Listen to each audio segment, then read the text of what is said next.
There are several types of adoptions. If you came into my office 25 years ago, I would have told you for domestic adoption, there were only a couple of agencies in North Carolina and there were a handful of countries.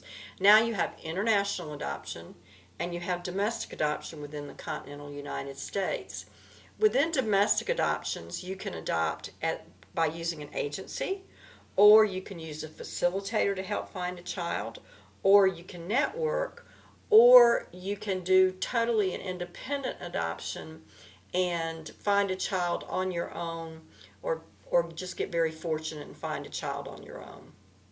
If you're considering adoption, I would suggest that you do a lot of information gathering, not just talking to other people, but look at the 23 or 24 licensed North Carolina adoption agencies. They're on a website, and contact those agencies and go in for information sessions and make your decision about whether you want to adopt internationally or whether you want to adopt domestically.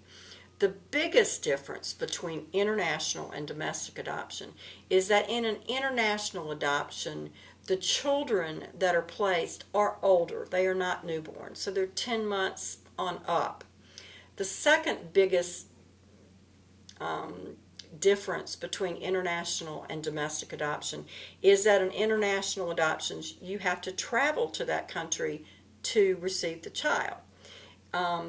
Some people just aren't comfortable with the travel, but then some people are not comfortable with domestic adoption, whereas you have to network and put yourself out there and be chosen by a birth mother.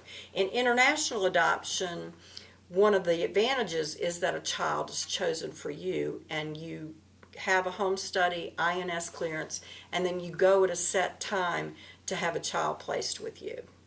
People often say, why do I have to have a home study? You know, if I were to get pregnant and my wife and I were to have a child, the state isn't involved in it. Well, the state requires that you have what's called a pre-placement assessment, commonly known as a home study. Now, it doesn't mean that a social worker is going to come to your home and do a white glove test.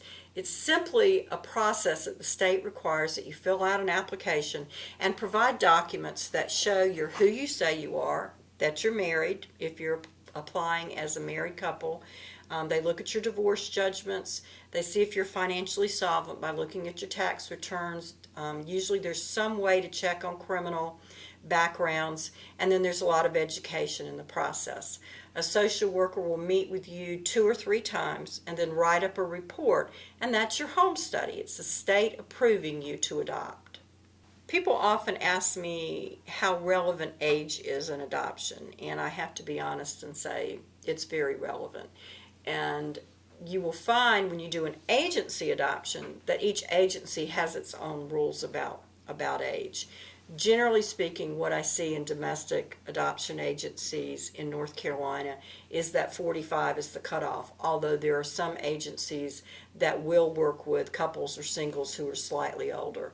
You see more stringent requirements about age in international adoption, and each country has its own requirements.